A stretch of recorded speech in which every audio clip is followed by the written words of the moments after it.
launch of the Franklin Standards, Model K-12 State Science Standards. Now, there's going to be a little bit of introduction, and I must say credits also. But first, I'd like to thank our three participants. So, Randy Wayne, Associate Professor at the School of Integrative Plant Science, Plant Biology section at Cornell University, who is also the project director of the Franklin Standards, will be giving first a presentation about the Franklin Standards as a whole. Nathan Gwynn, principal at St. Mary's Catholic School in Jackson, also a member of the expert committee, will be talking in particular about K-12 science education and how the Franklin Standard speaks to that. And our third speaker, Judith Curry, a climatologist and former chair of the School of Earth and Atmospheric Sciences at the Georgia Institute of Technology, will be giving a further comment based upon her experiences, I think, more in a higher education and the public sphere, and how proper science standards can help prepare for that. Having said all that, the Franklin Standards is meant to be a model science standard for school districts, states and school districts around the nation. This provides the guiding outline for science education, not the curriculum. It's meant to provide a model standard where all the states have science standards now, which do this job, unfortunately, largely based on the next generation science standards, which doesn't do that great a job. And what we offer instead with the Franklin Science Standards is rigor, content-rich content, depoliticization, and clarity. And I must say, clarity is perhaps as important a thing as any. Now, Randy will be saying more. Everybody will be saying more. I just want to give some thanks first to so many people that made this possible. First, the decision to create the Franklin Standards is deeply indebted to John Droz, who's been championing reformed K-12 science standards for years. The idea to do this is owed entirely to him. He already has a record, among other things, of getting the scientific method reintroduced into North Carolina's state science standards. This may not be identical with what he would have done on his own, but it is, how should I put this? Any good that is done by the Franklin Science Standards will be indebted to John Droz and his inspiration. So, we are doing this with Freedom in Education, the National Association of Scholars in Freedom Education. It's a wonderful group. In the executive committee, two of the people associated with this, Don Charles and Beanie Gagan, are bringing the Freedom in Education contribution to this. Also in the executive committee, Wen-Yuan Wu, executive director of Californians for Equal Rights Foundation.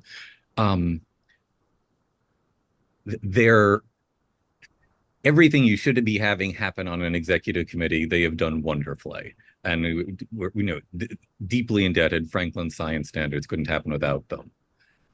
There's 13, 14 names on the expert committee. I'm not going to name them all here. I'm sorry.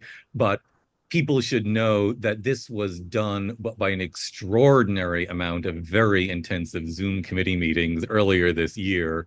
In fact, 3 solid months. The intensive work by the expert science committee was essential and wonderful to witness.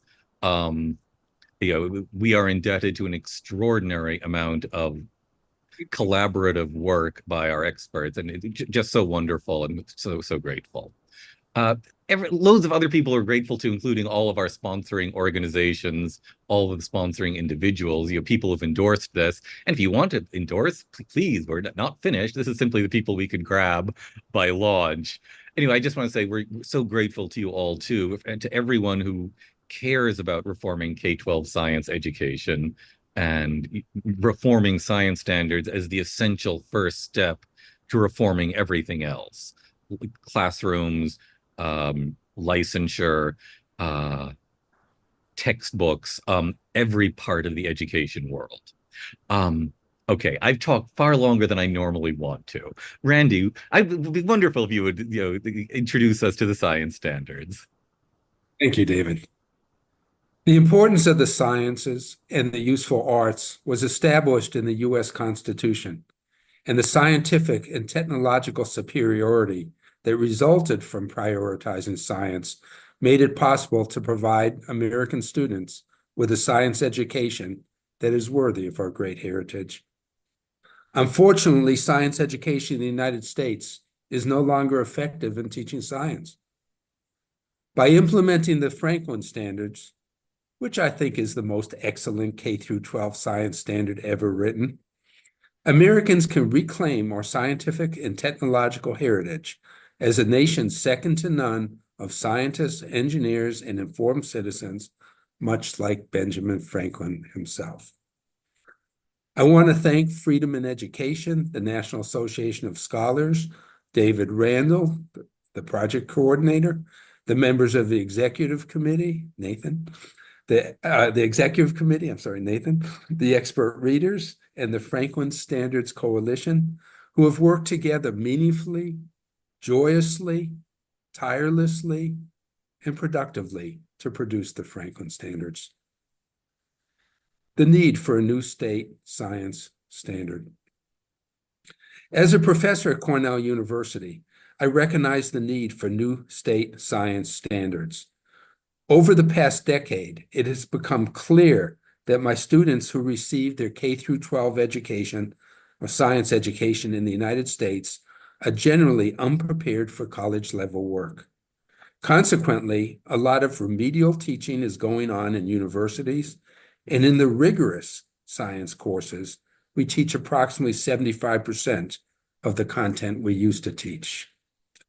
When I was asked to apply to be the project director of the Franklin Standards for K-12 science education, I jumped at the chance because I've seen how impoverished my students' knowledge of science has become, how students do not want to think for themselves, but only want to know what they're supposed to think, and that my students do not see science as a canon of true knowledge and methodologies to search for truth that requires critical thinking, but only as a word describing the parroting back of conclusions held by an authority or the consensus.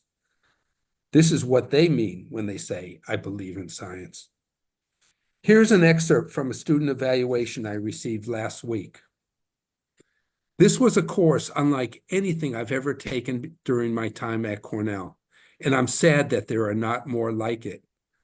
I really resonated with Randy's point that at college we are simply expected to memorize information and then repeat it back regardless or not of what we believe.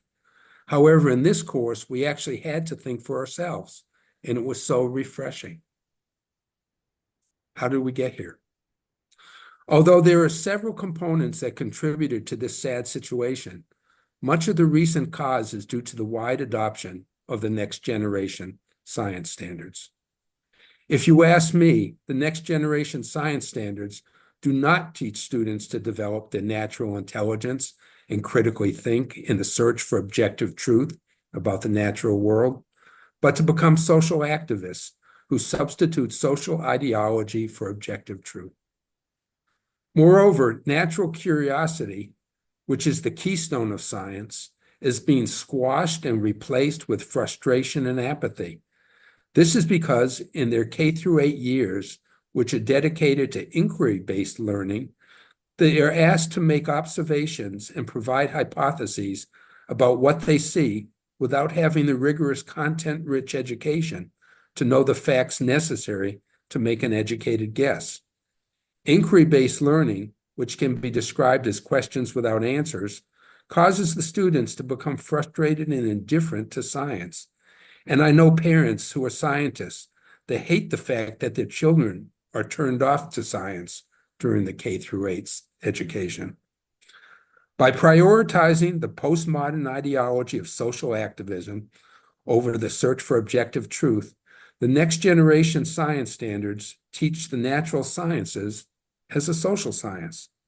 According to the next generation science standards, through social activism, students develop critical consciousness of social inequities, especially as such inequities exist in their communities. When youth find science education to be empowering and transformative, they are likely to embrace and further investigate what they are learning instead of being resistant to learning science. Thus, school science should be reconceptualized to give a more central role to students' lived experiences and identities. If the next generation science standards are science standards, it seems to me that making learning science contingent on social activism is putting the cart before the horse. The creation of the next generation standards was based on a luxury belief of equity. To eliminate the disparities between the perceived oppressors and oppressed, the content required by the next generation science standards was substantially reduced compared with the best standards previously used by New York, California, and Massachusetts. The substantially reduced content presented in the next generation science standards deprives the students of the fact-based foundation they need to critically think. Equity is a failed strategy in the Ithaca City school system where I live. Reducing the content taught in public schools has caused parents with sufficient wealth to hire private tutors, or if the parents are professors, to hold classes for their children and their children's friends, so that their children will know the content they need to know to succeed in college. Those students whose families cannot either hire tutors or tutor their children themselves will still pass the dumbed-down performance assessments, but without enough knowledge to thrive as university science majors or in science-based industry. Realizing that the emphasis on equity in the Ithaca City School District has exacerbated rather than reduced the differences between the haves and the have-nots, the citizens in the progressive Ithaca City School District just voted down the proposed school budget. Equity in performance assessments does not lead to successful outcomes. Imagine acing the science performance assessment and knowing little or no science. This is a formula for developing anxiety and a lack of confidence, or what is known in the Ivy League as imposter syndrome.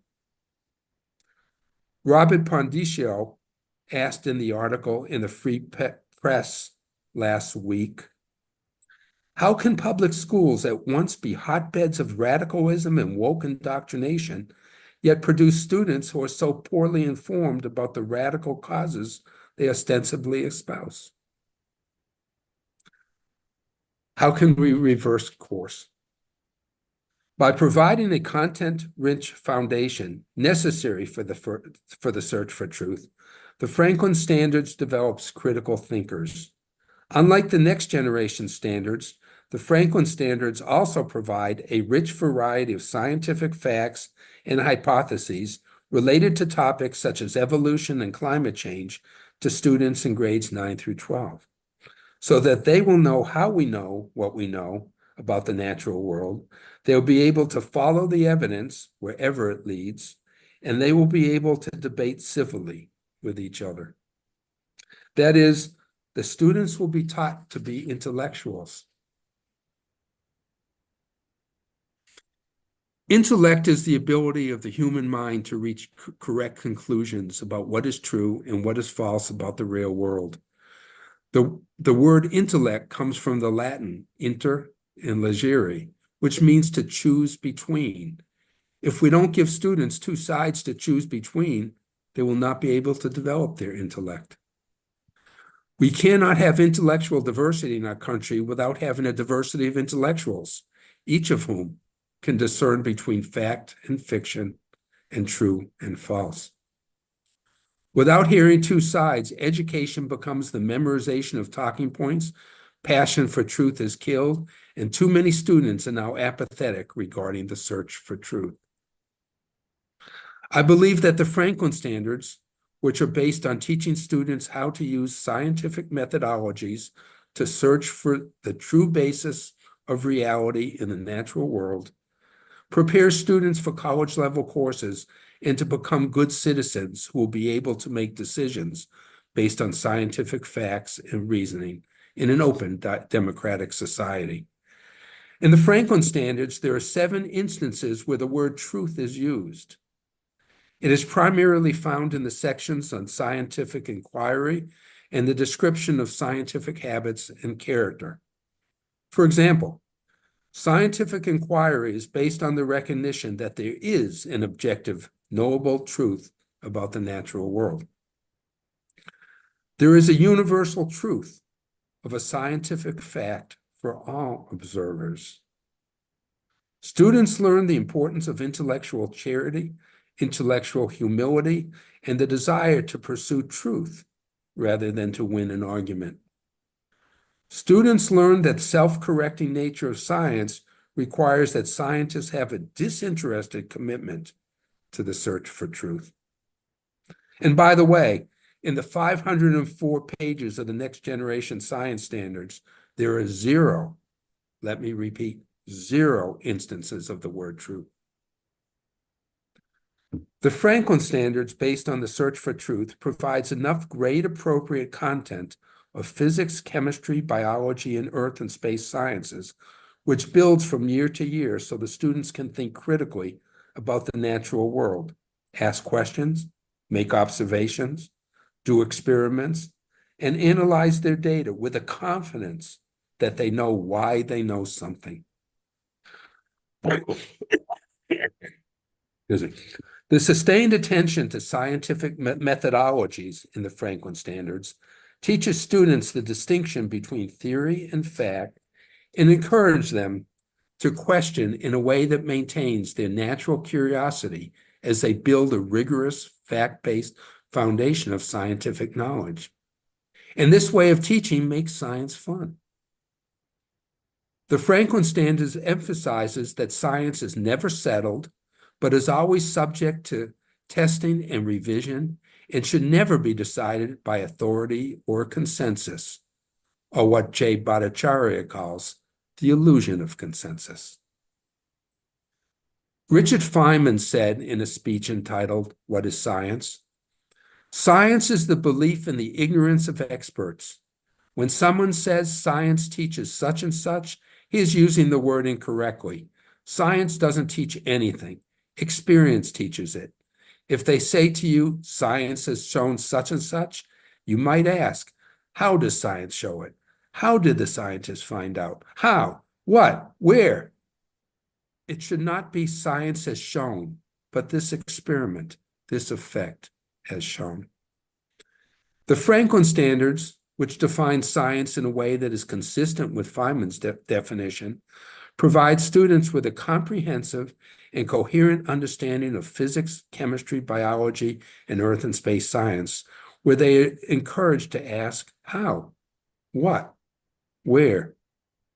This encouragement is enhanced by introducing students to the history of science, the philosophy of science, which we call scientific inquiry, and the applications of science in engineering and technology. The rigor of the Franklin Standards will provide all American students with the foundation they need to excel in college and careers in science, engineering, and technology, and America won't be dependent, as we are today, on those who got their K-12 science education outside the U.S. If you do not believe how behind we are on our K-12 science education, walk into any university and ask the young engineers and scientists, that is the postdocs and the grad students, where they got their K-12 science education. You will find that a minority of them got their K-12 education in America. The Next Generation Science Standards has contributed recently to this situation because the luxury belief of equity has reduced the science content to a level where students can pass dumbed-down performance assessments, but do not have a good enough information base to succeed in science courses or careers. This trend can be reversed by implementing the Franklin Standards. Thank you. And I notice a comment, so I just want to say, I talked about K through 8. particularly in terms of inquiry-based learning. But the standards themselves cover both K through 8 and, of course, 9 through 12.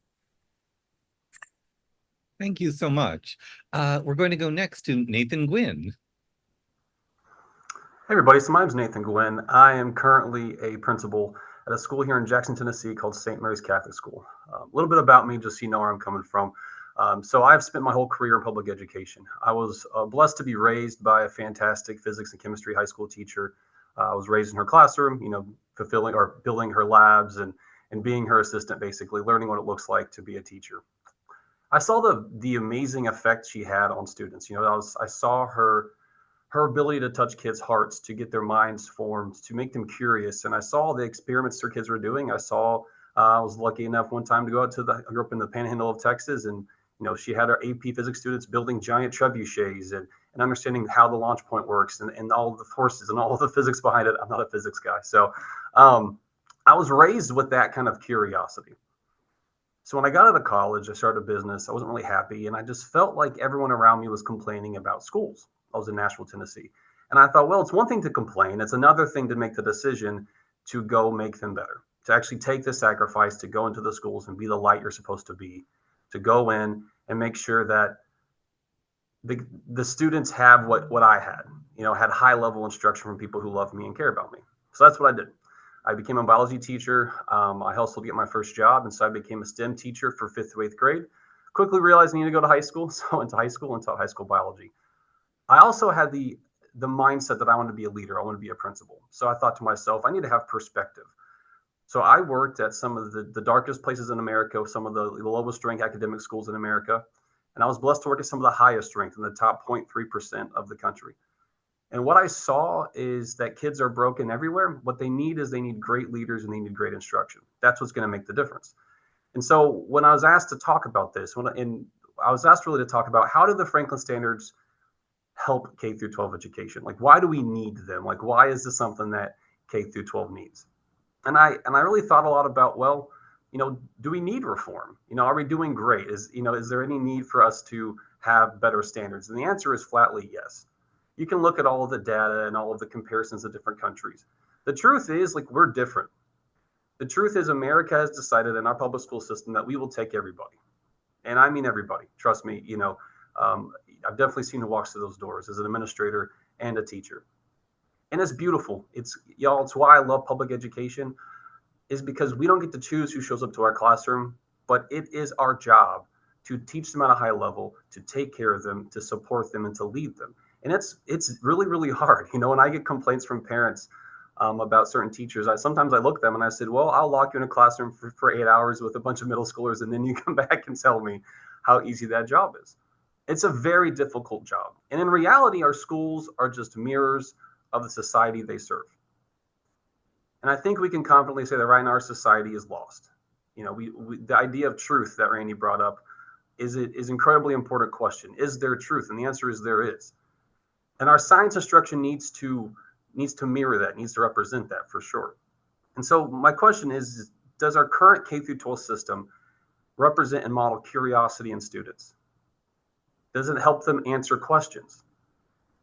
Does it help them find solutions? Because that's really what, in my mind, science instruction should do. It should help kids become more curious about the world around them, the natural world they live in. It should offer them some solutions, but it should also help them find the pathway to find their own solutions, which is the scientific method and labs and experiments and all those types of things.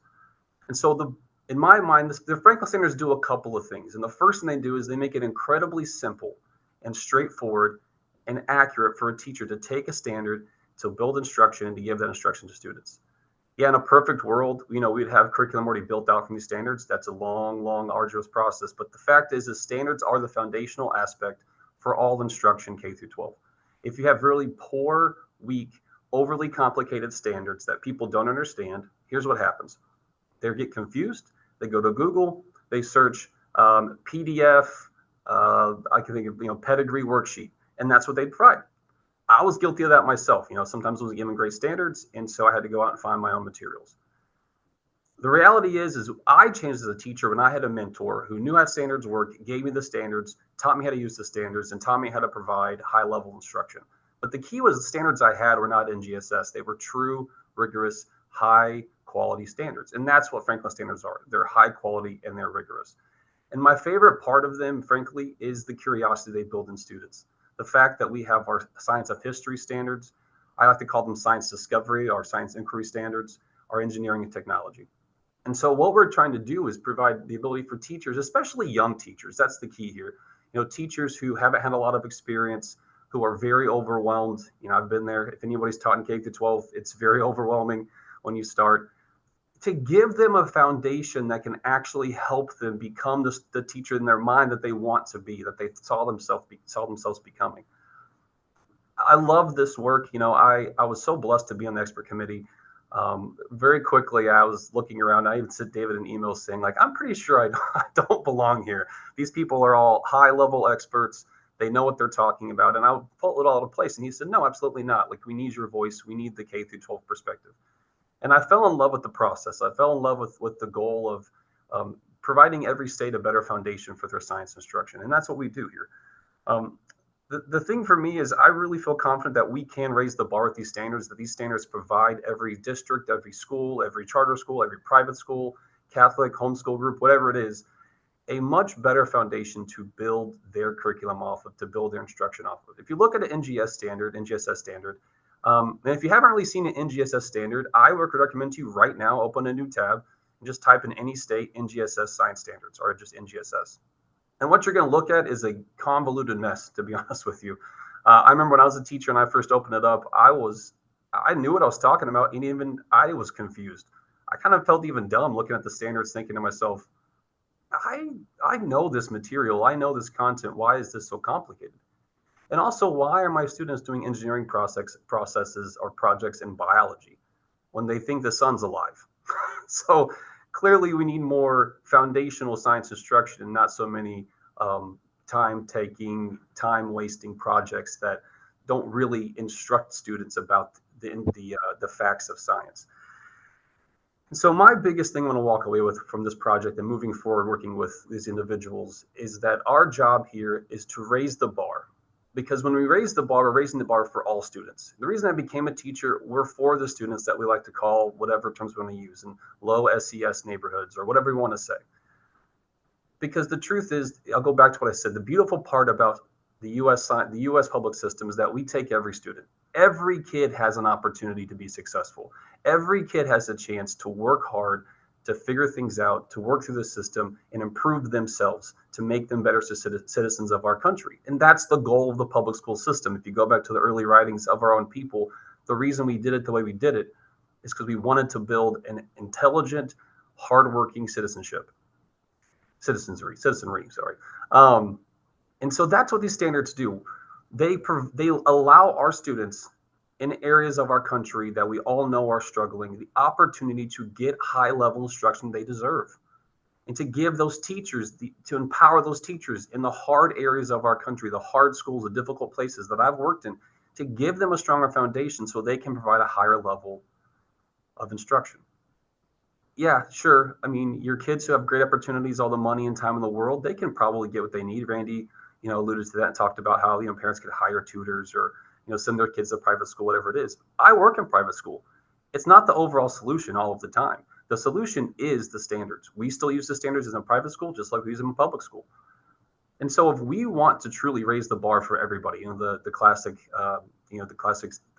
phrase, the high tide raises all ships, or whatever the phrase is, that's what we're trying to do here with the Franklin standards, is to make sure that from your lowest performing student to your highest performing student, those students, all of them, are getting the high level instruction that they need and deserve to be successful in life. That's what education is about. We're about taking care of students, challenging them, teaching them, guiding them, forming them so that when they go off into adulthood, they become the people, they become the adults we need as leaders and we need as scientists. So again, I want to say one more time, I really appreciate the opportunity to work with all these amazing individuals. It has been a joy to be a part of this group. We need these standards. We need them in every state. We need to find ways to incorporate them into instruction and curriculum. They're incredibly valuable. They're incredibly easy to work with and very, very rigorous, very rigorous. One last thing I'll say about them is my favorite aspect, I think, is the history of science standards. Because what I think is when a student is in whatever grade and they hear about other individuals and what they went through or what their life was like or why they became a scientist in the first place, it stirs something in their heart and in their soul and in their mind of, well, I mean, if that person can do it, then I can do it. And to be able to integrate those and embed those scientists, embed the history aspect into the normal everyday curriculum, I think is very, very empowering and impactful. So I'm excited about them. I'm excited to see where this goes, and I'm happy to help out at any level I can. So thank you so much. Thank you. Thank you very much. Dr. Curry. Hello, everyone. I appreciate the opportunity to participate in this panel. Let me start off by saying that I would be delighted to teach freshman college students that had been taught the content that Franklin proposes. I strongly endorse Franklin's recommendations on teaching scientific inquiry, history of science, and engineering and technology. I also abhor the creep of activism and equity into the K-12 curriculum. That said, I see several broad issues facing the K-12 science curriculum that the Franklin Standards doesn't directly address. I would first like to address the motivation of students to study science. In the spirit of Ben Franklin, the Franklin Standards emphasizes curiosity as a motivator. And I agree that this is particularly important in the earlier grade levels. However, nurturing curiosity isn't sufficient motivation to increase the number of university majors in STEM subjects. The spirit of Ben Franklin isn't just about curiosity, but also about inventions that improve our lives and political philosophy that provides a societal context for science. These additional dimensions make science more interesting and important to students and help provide motivations to explore a career in STEM fields. The Franklin Standards emphasize content, which I agree is very important.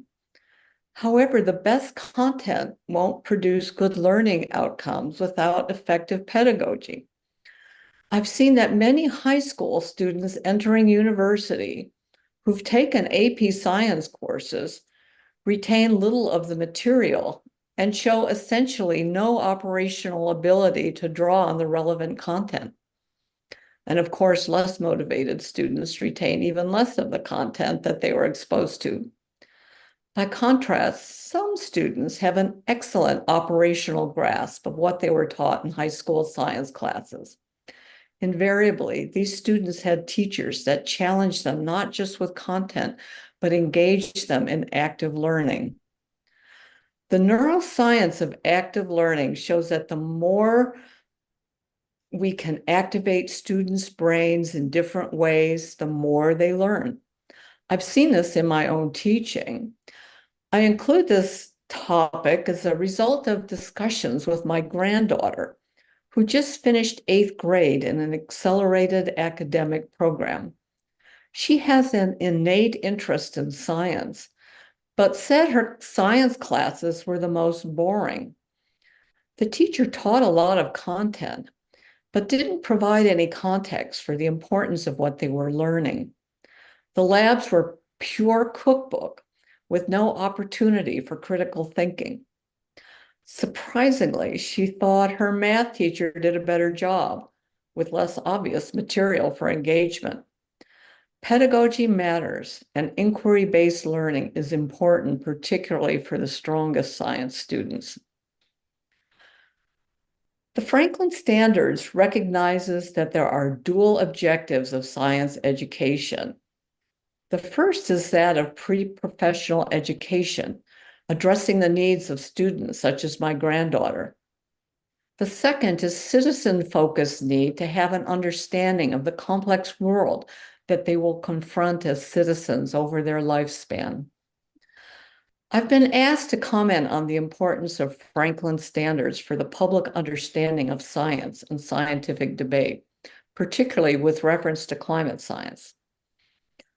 A major concern raised by the Franklin Standards document is activism and the politicization of the science curriculum.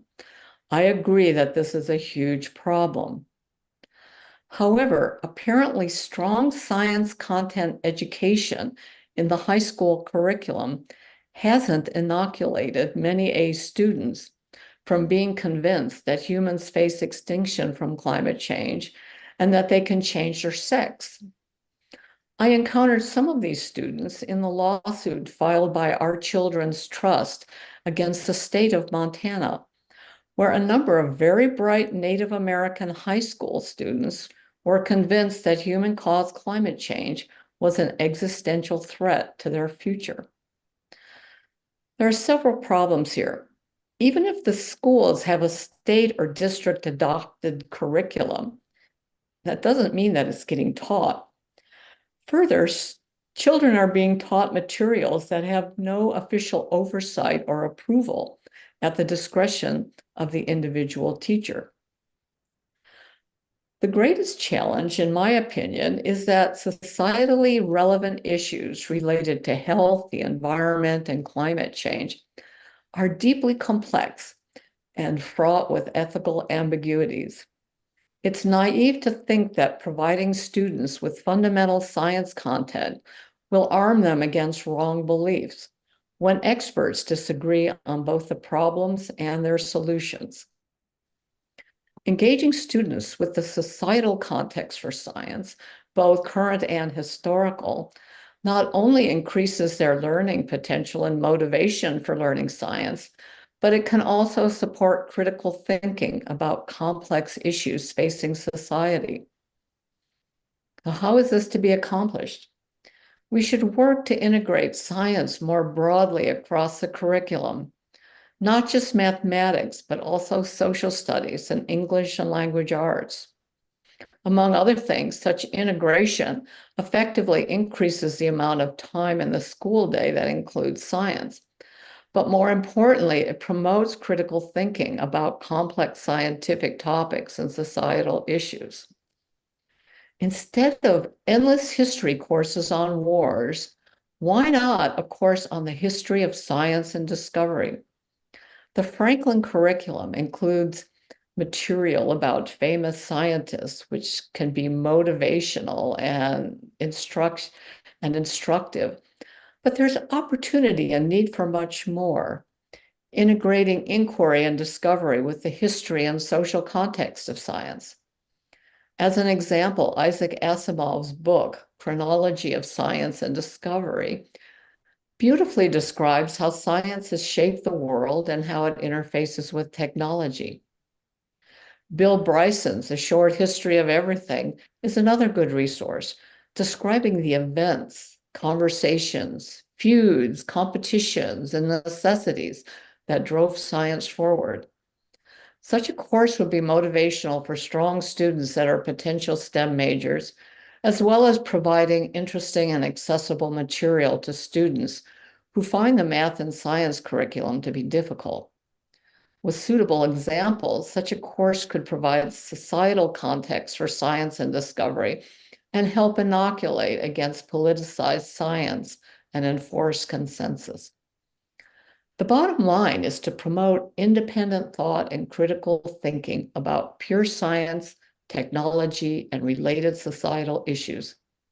This is important for motivating students for the pre-professional track, as well as for general education to rationally think about the increasingly complex science-related issues that they will encounter over their lifetimes. Thank you. Thank you so much. Wonderful.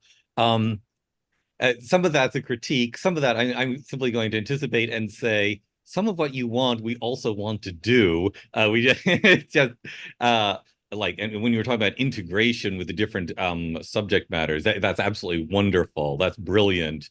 I'll actually put in a shout out for some of the principles of classical education at this point, which heavily emphasizes the integration of the different subject matters.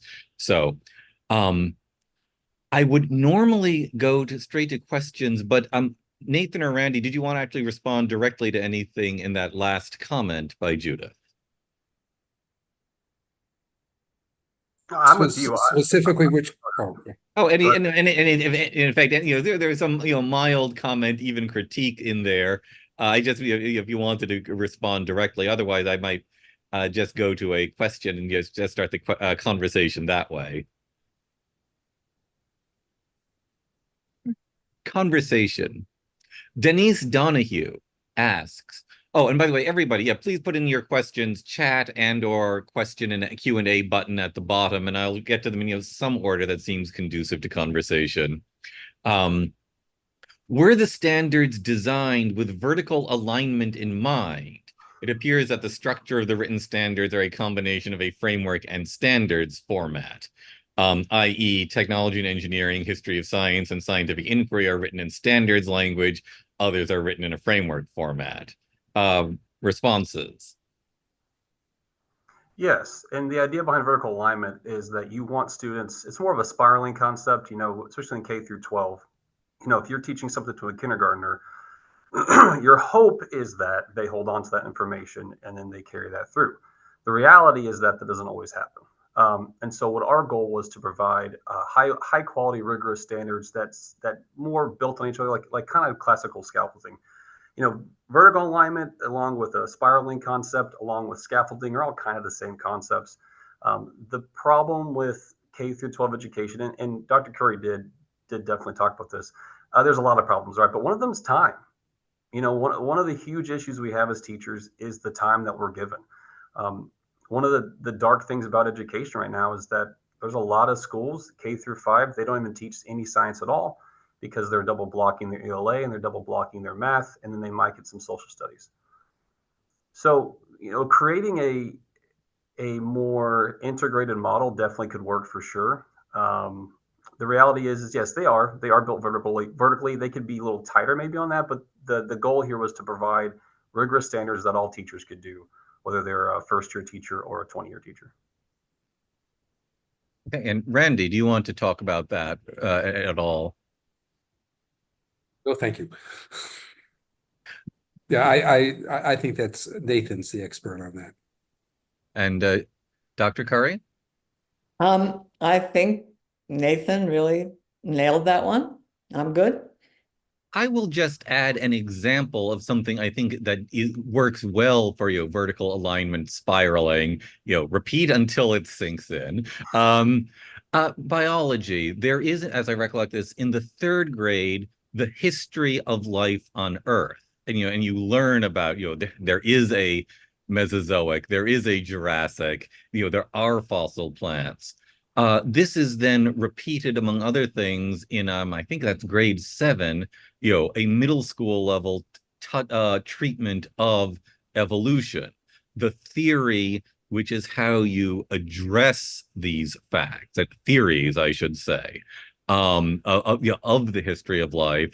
And then a 3rd go round in high school in biology at even greater level of depth. And where, by the way, of course, you have to take into account that it possibly not every student will take the high school biology course. Therefore, it's absolutely essential to get it, in the middle school as well. But there is, in effect, a 3 distinct levels of coverage of evolution. They do build upon one another in increasing levels of complexity. I think that's a really nice example of vertical alignment. Uh, on in the standards. I have a question now from Evelyn. What about the failures of science in the past? Is it helpful to teach about those? For example, in astronomy and medicine? Oh, I would say absolutely, for sure. I mean, the whole heliocentric, go back to Galileo to talk about that, how they were confused. More modern one is plate tectonics, about how people had, naive ideas about the earth and how that was changed. And even, the current debate about mRNA COVID vaccines. I mean, to teach people about, the uncertainties, the controversies, and how we reacted, given religion, societal pressures, professional jealousy, and all these other factors, that make us humans that often, interfere with a real rational trajectory for science. One of the things that one of the things that's oh, Sorry, Randy, are you? yeah, okay. One of the things that built into these standards is the idea that science is never settled. So instead of teaching science as being a done deal, it's never settled. It should always be tested and verified. And so we give multiple. So in terms of plate tectonics, in terms about the Copernican universe, in terms about evolution, we present many ways of looking at things so the students can see both the value and limitations of the different conclusions that had been made throughout history. And Nathan, did you want to Yeah, add to just real that? quick, to reiterate what they're saying, failure is learning. That is what learning is you have to fail. And as a biology teacher, one of my favorite people to talk about was Lamarck in the conversation of evolution, because now we're learning things that make him look less inaccurate. And so, absolutely, I think that's an incredible part of science education. And students need to see that there are other people who made a lot of mistakes but got a lot right too. It's about trying. That's what we want to teach kids, is that concept of grit and determination and perseverance. That's what we have to do. And one of the most shocking things I've learned as a Catholic principal this year is how open our Catholic education has been to teaching students about reform of the church. Not to get too religious over here, but to teach them that there's all these individuals who wanted reform and were punished for it, but they were looking for reform. They wanted things to be better. And so instilling that in young people, that drive, that passion to be leaders, that drive and that passion to not just be silent, but to speak up, even if there's going to be consequences, is, I think, a very important aspect of science and science history for sure.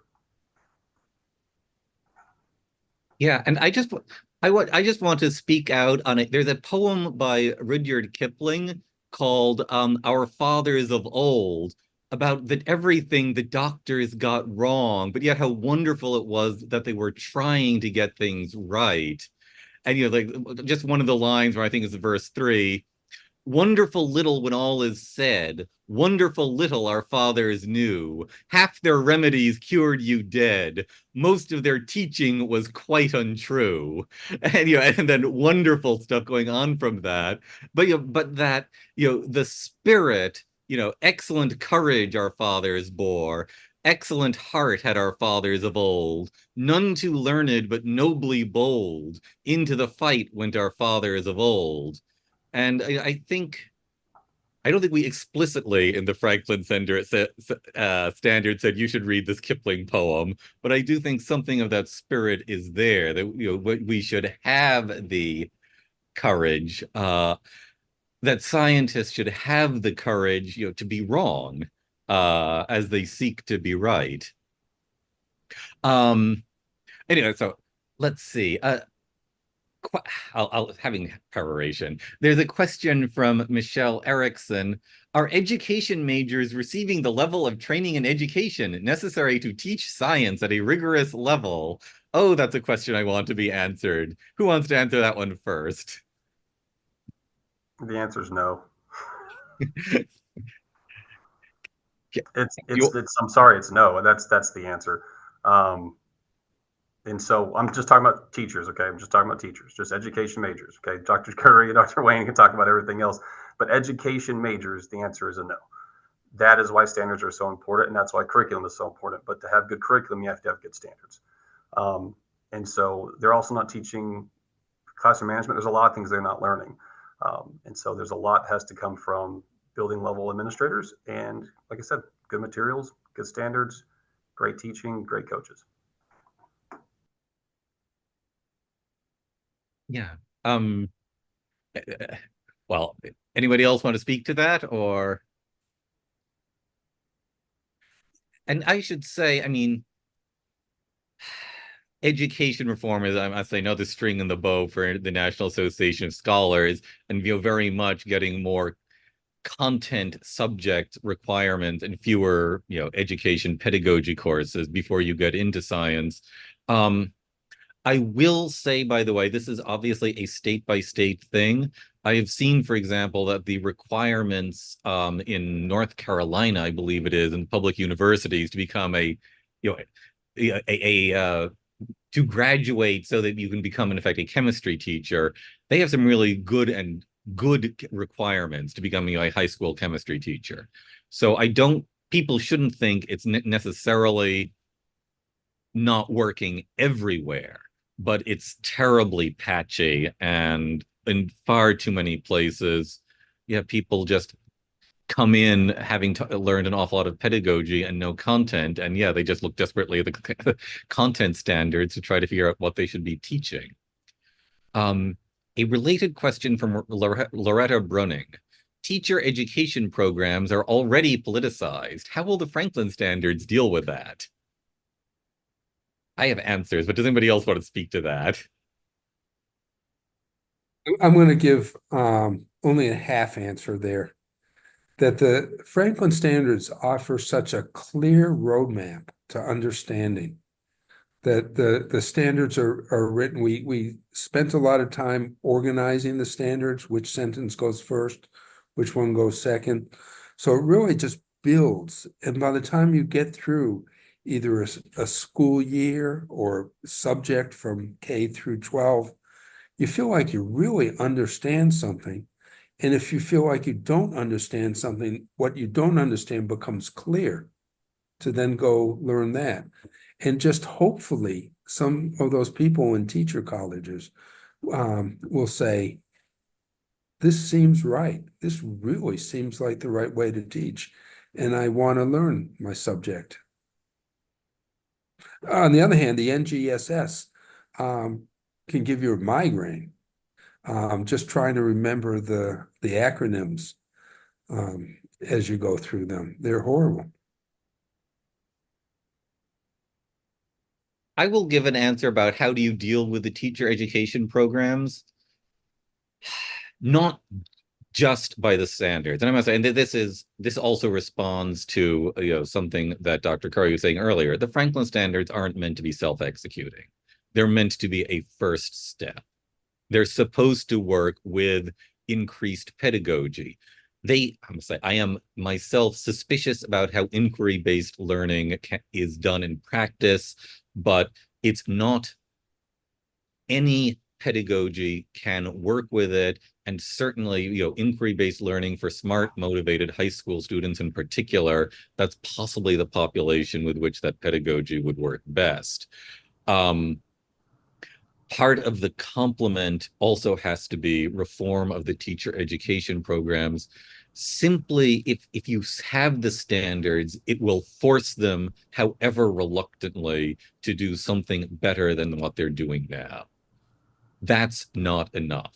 You need dedicated work to, get other way, the alternative teaching licenses. These are already spreading in the States, make them even more normal as the way to go in, so that you can in fact sidestep the education schools.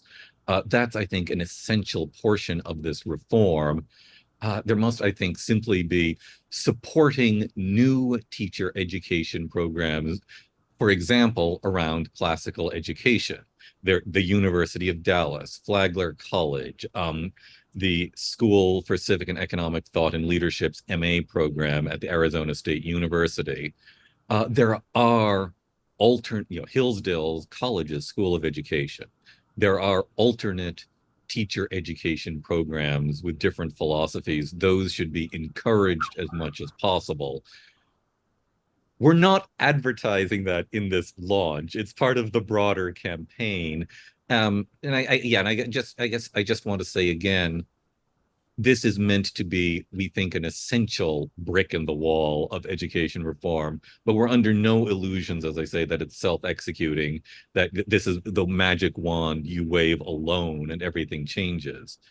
but I do rather think it's an essential part of the necessary work. Yeah, absolutely. I mean, if you don't recreate, or let's say reform the standards that we're using, then we're going to keep getting the same thing. I mean, you're exactly right. It is essential. Yeah, none of us think that we've cured science education with writing these standards at all. Um, but if we continue to have states base their whole entire standard suite, if you want to call it, on NGSS, we will get the same product on very many levels. Yeah, and Dr. Curry's right. You don't know what the teacher is teaching. You have to have better administrators, sure. But that also comes from training the administrators and the teachers with better materials, like something like the Franklin standards. And so you have to have the foundation correct to then build out everything else, the curriculum, the PDs, the trainings that are required.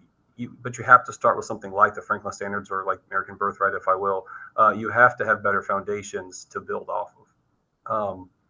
I've seen a couple of comments real quick on the chat. Do you care if I say something real quick, David? Sure. Yeah, I mean, Dean is totally right. Greg's totally right. John's totally right. Dr. Shane's totally right. Like, high school teachers like me, we had a science background, then became teachers. My own mother was a part of Ball State's program of trying to get physics students, physics grads to become teachers and help them go through that process for free. You're totally correct. High school teachers have a better background of their science, for sure. K through 8 is the problem. I mean, there are issues throughout all K through 12, but when I'm talking about education majors, I'm definitely referring more to K through 8, of teachers who come out and they're supposed to be teaching, high level 6th grade rigorous science content, and they have no science background. So there's a lot of thought that went into our standards of how do we help those people? How do we keep the bar high, but provide the supports necessary? Thank you. I'm going to go to a question by Emily Nair. Forgive me, I've mispronounced it at least one of those times. Science seeks the truth, but does so in a way that also acknowledges that we are not omniscient. Children are curious and imaginative, qualities that are very valuable among scientists. However, how can children be taught the drive to find the truth, but also realize that they may not find that truth, or may in fact end up being wrong about their discoveries? To any and all. Maybe it's the same thing you tell somebody that's playing a baseball game or a football game.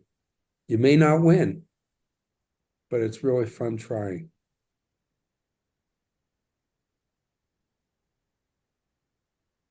Anybody else on that?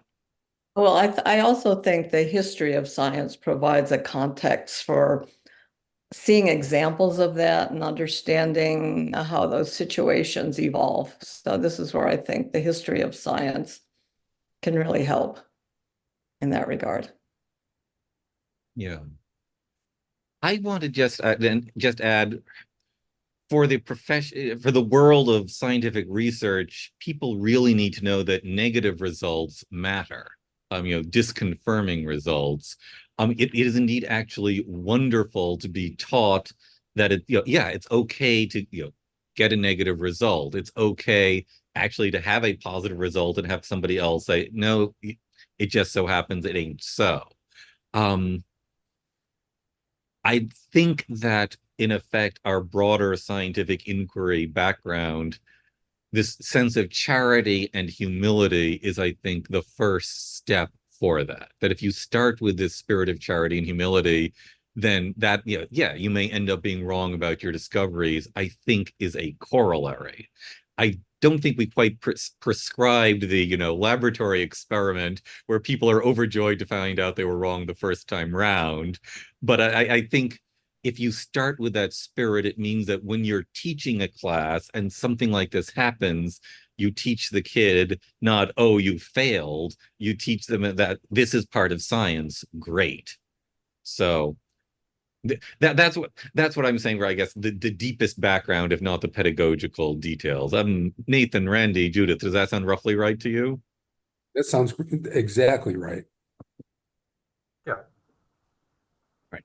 I have then a question from Michelle. how far below China and other countries is the US now in producing high-level scientists? What country is top in innovation today? How can the reputation of a scientist be elevated in the public at large? Perhaps TV ads? That's a lot of what the STEM movement has been, is to get more individuals into sciences, more specifically females into sciences. I think honesty is the most important aspect here. Other countries do not teach all of their students. That's an important foundational understanding of us compared to other countries. Other countries track their students. Maybe that's good, maybe that's bad, but that's definitely different than what we do.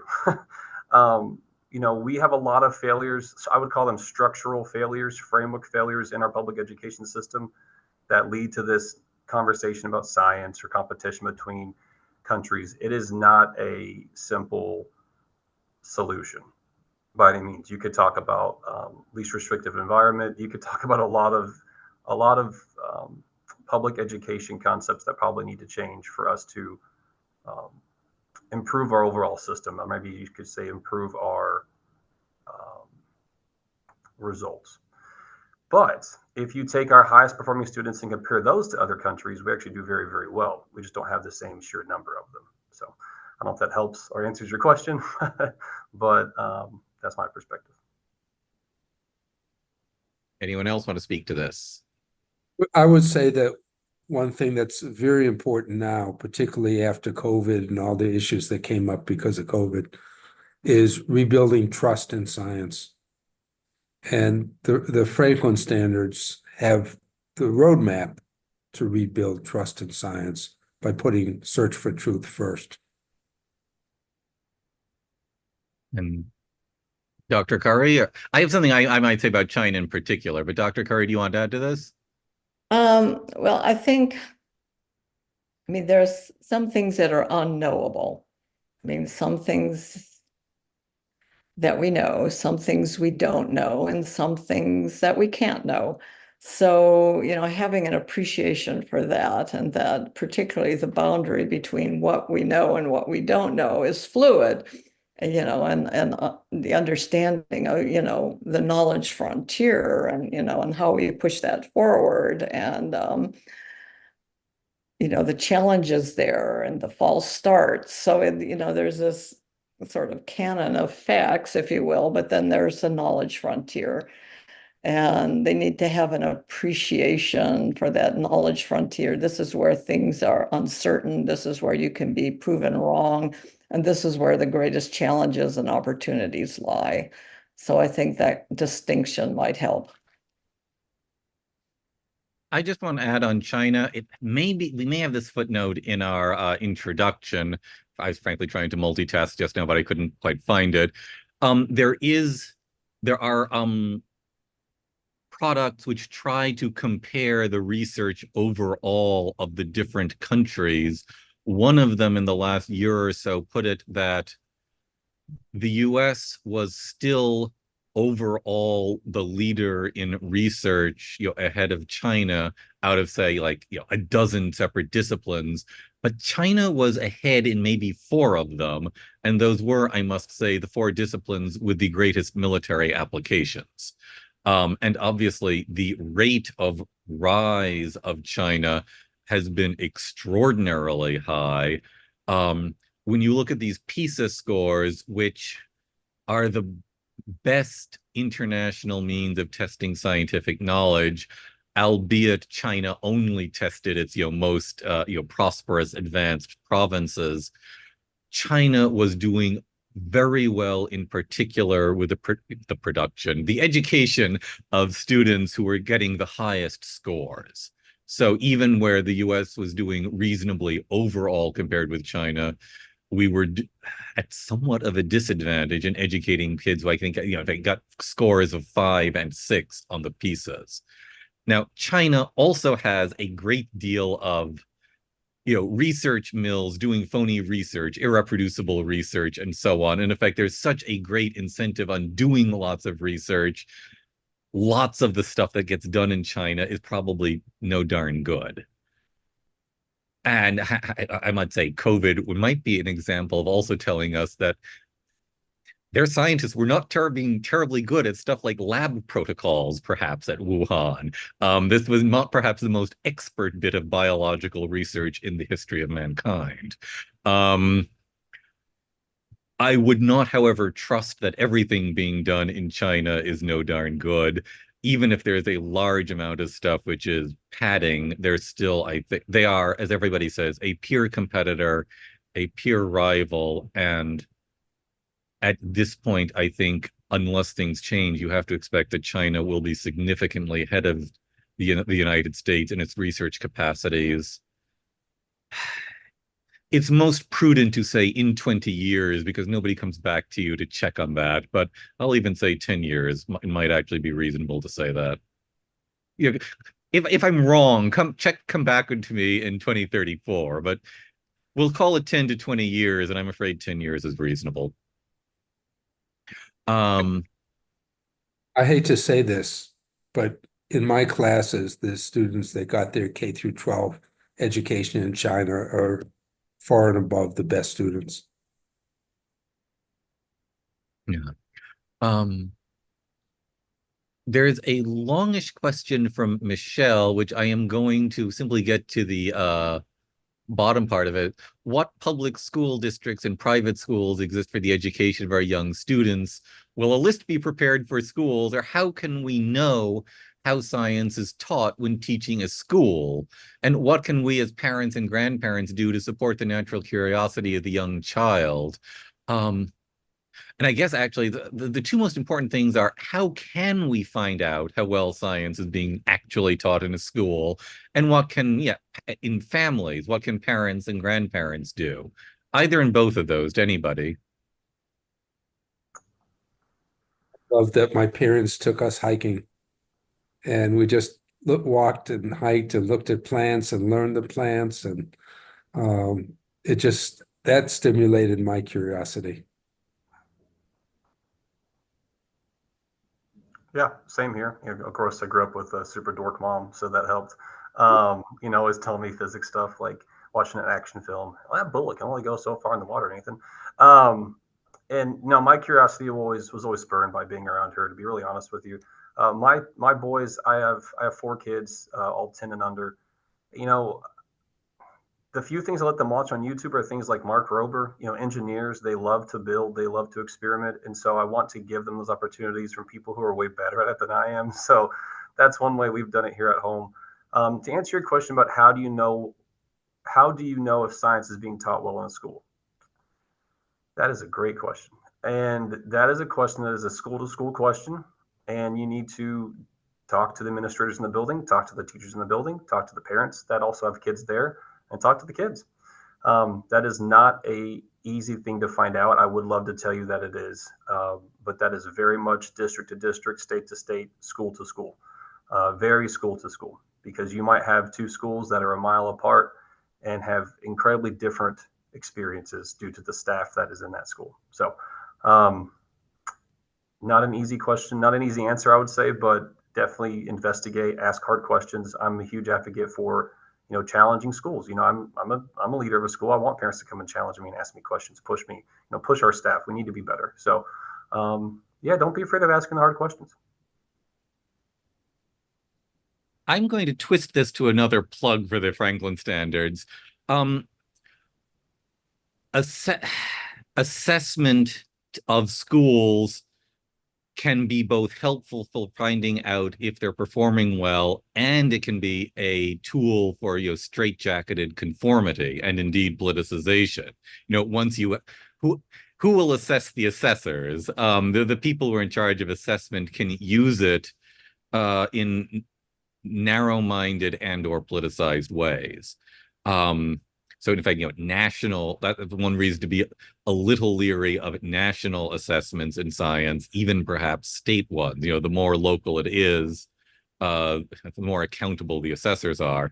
The plug for the Franklin Standards is it's meant entirely to be a tool for parents and grandparents to be able to go to their school and say, so how much of this are you using to teach our kids? And you can just sort of point to it, point by point and say, well, did you cover this? Did you cover this? Did you cover this? And the transparency isn't just for teachers. The transparency, the clarity is meant to be for parents, grandparents, citizens to use to hold their schools accountable. Anyways, plug. And can I give a plug on that? Sure. I think the Franklin standards are so well written that I still read things on paper, so I'd say print it out. But you could look at it online or print it out and see what your children are supposed to be learning. And then it's so clearly written, you can teach them those things. And things you don't know, look up. But it's a great guide to what your kids should know and what you would probably also find interesting by reading the Franklin Standards. Anyone else want to talk to this, or? Well, I think what I want to kind of answer something Gregory Campbell just said, and because it's a part of this conversation, how do we standardize math and science? You standardize math and science by first starting with something like the Franklin Standards, building curriculum off of that, and then building assessments that are effectively aligned with that curriculum. How the big states do it is there really is just one organization, maybe two. Now it's Savas, it was Pearson. So that's the assessment. So then they kind of do it backwards now with states. So the assessment's written, then you buy the curriculum that aligns with the assessment, and then you try to get good scores. We are in a unique business where our job is to teach and inform and guide children. I would love to tell you it's black and white. It definitely is. It definitely is not. But standardization comes from high quality foundations of standards and curriculum. And that's what we're trying to do here is help states have a far higher bar with their standards, which then would allow them to then either write or purchase better curriculum with a higher bar that's more rigorous. That's the goal here. I want to just refer to a conversation for a further plug. Lynn Andrews asked, where can we go see these Franklin standards? I can't seem to find them online. And I put into the chat thing the web address, www.nas.org/reports/the Franklin Standards with dashes. The crucial thing, go to the National Association of Scholars website, www.nas.org. There may also be a version now or later at Freedom in Education's website, and then just search for the Franklin Standards. You should be able to pop it up. Though the point is, this is available, and I should say, it's for free for everyone. It is non-commercial public use. We have gleefully on our source standards, drawn from Massachusetts and New York, which make public use for non-commercial use. That's us. We did an awful lot of further work ourselves, but that's where we started from. Anyway, we have it on the web. You can just take it, use it, print it out. At some point we're going to get the Library of America edition, which is going to be in a leather-bound copy, but that's probably going to take a little while before they put us onto their list. I have a question from Michelle. At what grade does STEM begin? Is this a school choice or a requirement? And I just want to say first for everybody listening, STEM, science, technology, engineering, and mathematics. And some people use the acronym STEAM, which I believe has arts in as well. People want to talk about that. I gotta say, Nathan first. That is, again, a school-to-school, district-to-district answer. You will have some districts that have gone all in, maybe because they have received a lot of grant money. You have some districts who don't care at all. It is very much state to state, district to district, school to school. Some districts have amazing people who know how to write and get grants. They definitely invest in that, and that's probably the ones you're going to see who have the most amount of STEAM initiatives. So you want to start earlier. You want to get kids engineering, doing the process, the failure, the evaluation, the fixing, all those things. You want them to do that early. You want them to have high quality math instruction early. So the perfect answer would be in kindergarten. You would start and keep going, but it really is. It is determined by time and funds for sure, which are both highly controlled in the public system. Bracelet standards provide K through 12 standards. So STEM standards for K through 12. Correct. And let's see, a comment from Loretta Bruning. The cliche that science is nerdy is a big barrier. This is part of the larger problem of the culture being dominated by baser impulses. Movies that make science cool have helped. Other ideas?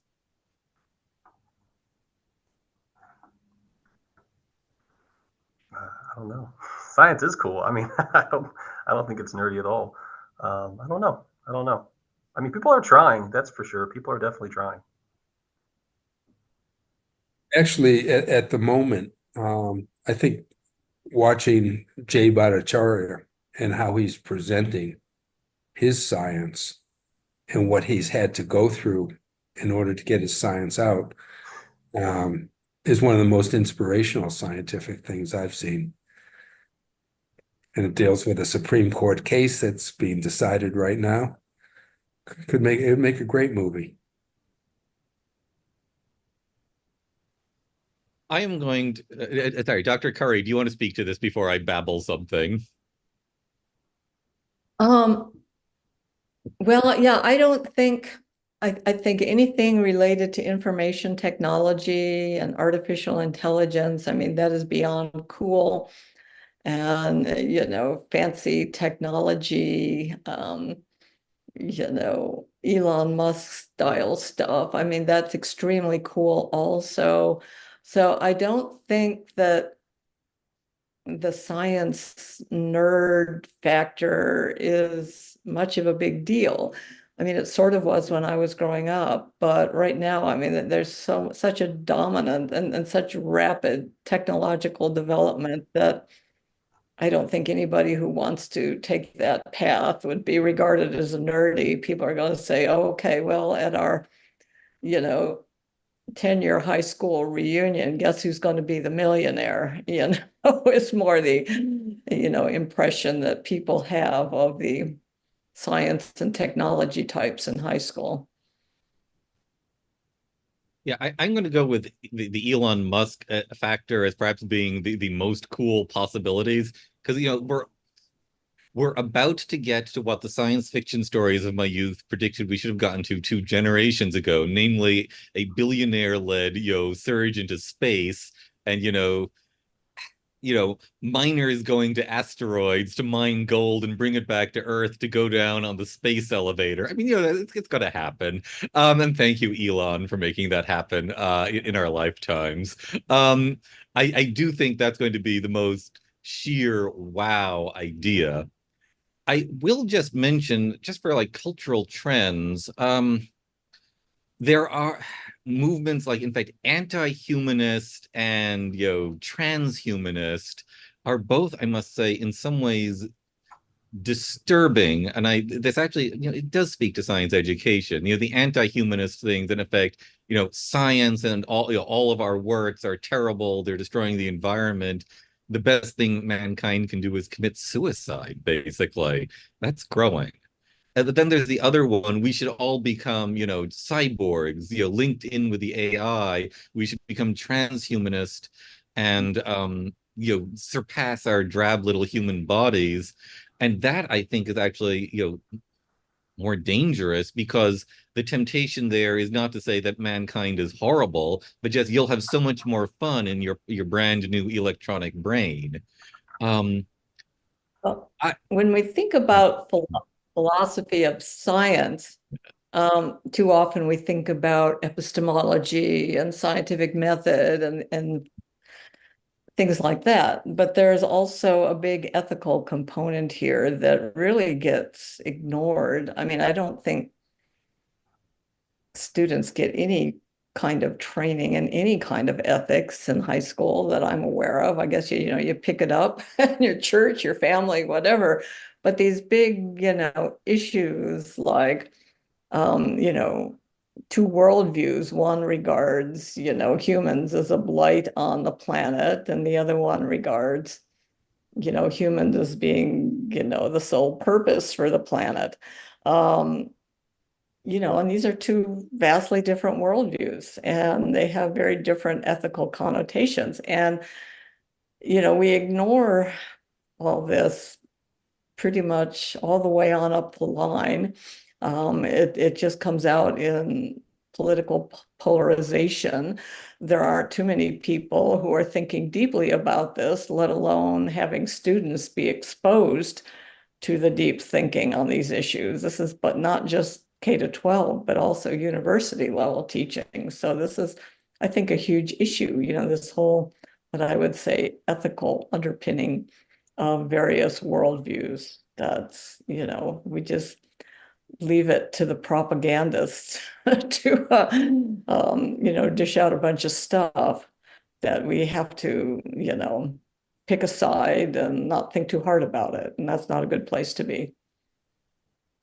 I agree with you very much. And I also want to say my impression from reading the NGGS, the Next Generation Science Standards, was basically the underlying feeling is humans are a blight on the world, and we should do everything we can to minimize that negative impact. I will just add also, I know that there's a great deal of debate suddenly. How do you train artificial intelligence? Do you really need to have a decade or two at least of training, them in moral philosophy before you actually build the artificial intelligence? Because it'd be dangerous not to. This sort of thing does make you think that yes, you really need to integrate science education with moral philosophy. And I must say, I love the idea of going to various state policymakers and saying, well, now you need to add a requirement in moral philosophy to the graduation requirements, and they're going to blink at you. I am almost positive, but maybe the case should be made. But this takes us back to Ben Franklin, again, political philosophy. He thought about these kind of issues. I mean, very broadly and deeply. And I think it's really important, not just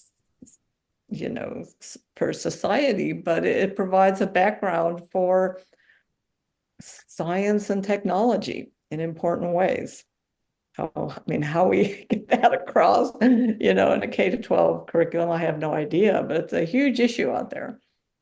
I want to give a shout out to one of my high school teachers, Dr. Frymark.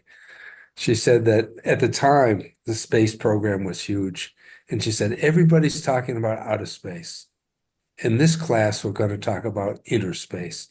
And we started with Plato's Republic. Hey. Yeah, by the way, speaking of Benjamin Franklin, I just want to cue this up. Randy, you have this wonderful story about Benjamin Franklin. Would you share that with the audience? Because it is such a great story. The Sure. oil and the boats. Yeah.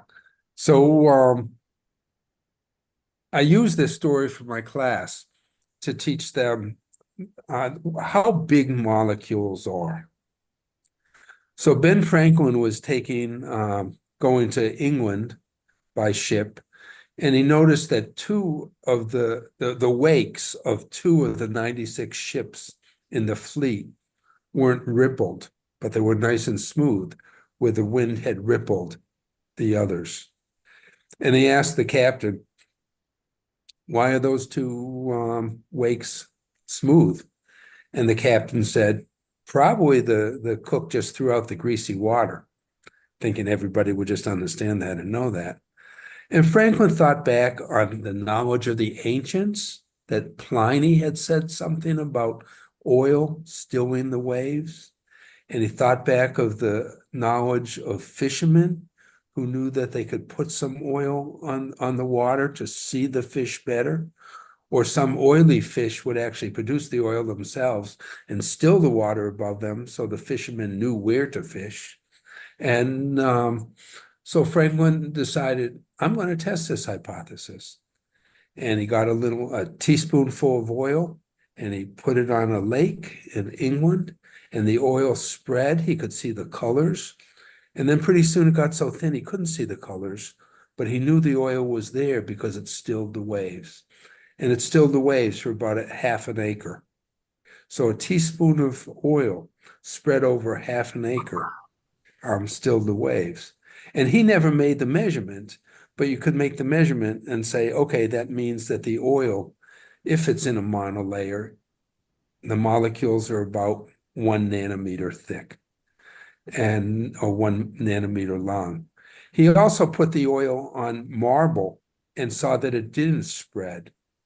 It just stayed in place.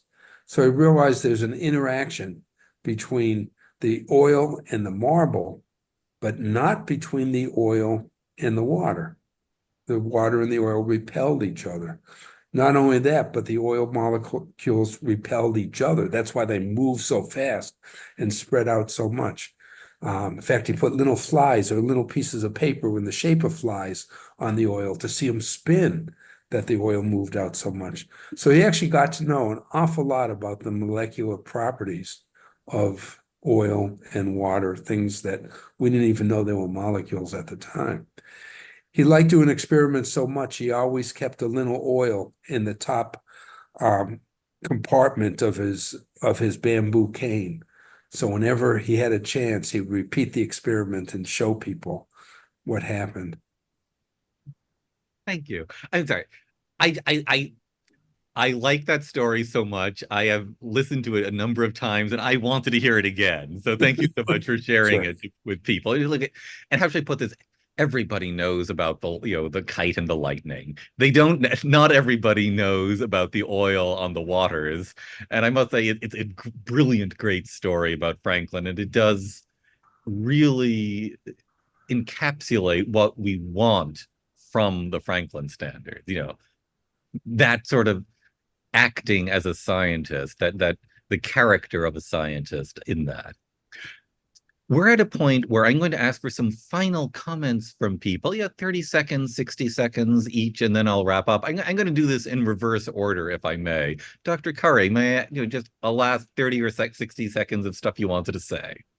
Oh, I don't know. This has just been wonderful listening to everyone's ideas and questions, and the Franklin standards, lay the foundation, but there's so many different directions that we can and should go with this. So, I look forward to, ongoing dialogue and development of ideas along these lines.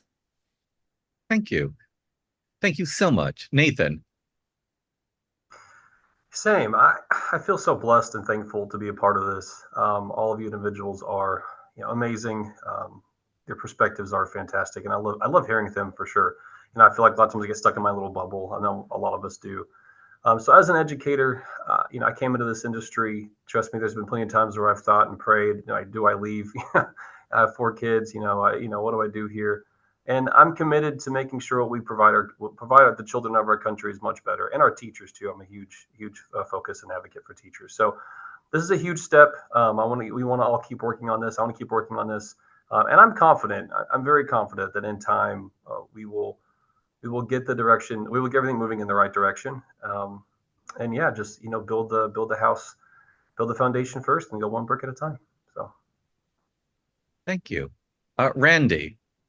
Say something about the process. Putting together the Franklin standards was just an unbelievably beautiful process. We used Google Docs, which I hate, and Zoom, which I hate. And by putting them together with David, who was like the police officer in Candid Camera, if you ever saw him direct and dance and pull everybody together, he pulled however many people we had at the time, say 10. We'd all be working on sentences that were close to each other, discussing things. David would type out what we were saying, and David would say he doesn't know science, but that's really not true.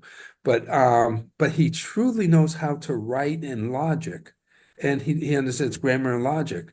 So he made sure that what we said made sense from that grammatical and logical structure. And it was just wonderful put it together. Nathan, I think we all, every day we learn something. And I repeat things to my colleagues all the time about what I learned in there. The other day, David mentioned when we talk about that science is always progressing, and sometimes we have a theory without confirmation of that theory. It was only David and I both learned, maybe you too, Nathan, that it was only a few years ago that we learned that the plates and plate tectonics are actually moving because people could use GPS to tell the rate of movement. And that was just one of the wonderful revelations I learned. So I hope one day we see posters on the schoolhouse door that said Franklin Standards taught here. And that's the way you know you'll have a good science program. Thank you so much. And so everybody who's listening, go out, start the movement, tell your dozen best friends to start. We're going to go out and conquer the nation. One person at a time, and hopefully maybe broadcast 100 people at a time. And as I said, and not just science standards, science education, all of education, teacher education, it all works together. And I must say, K-12 and higher education. We are the National Association of Scholars. The central focus is undergraduate education, but undergraduate education, teacher education, K-12 education, it all works together, and you have to reform it all in tandem. To say to everyone, this is going to be recorded. It has been recorded. It should be up on the National Association of Scholars YouTube channel within 24 hours. Google National Association of Scholars and YouTube. It'll come up. Questions. If your question wasn't answered, if you have new questions, send them to me, Randall, at nas.org, RANDALL at nas.org. I would be delighted to forward your questions to our panelists so that they can have the option of answering you. And then finally, thank you. Thank you to everyone. So thank you, the panelists, for coming and speaking. Thank you to the audience for listening and for providing all these questions. I was having a load of fun just reciting out loud your questions and just passing them on to the panelists. It was great questions. I loved them. So thank you very much for doing that. Again, we do it for the audience. We can't do it without the audience. Oh, golly. I should be advertising everything else we're doing in the course of the summer, but I confess I have a blank. We do loads of stuff on the web at the NAS. We do loads of research, short works, things having to do with higher education and K-12 education. I should advertise stuff, but you should all watch it. You should all become members of the NAS and support the fine works we do. My development person will now be thankful to me. But anyway, thank you all so much. It's been wonderful.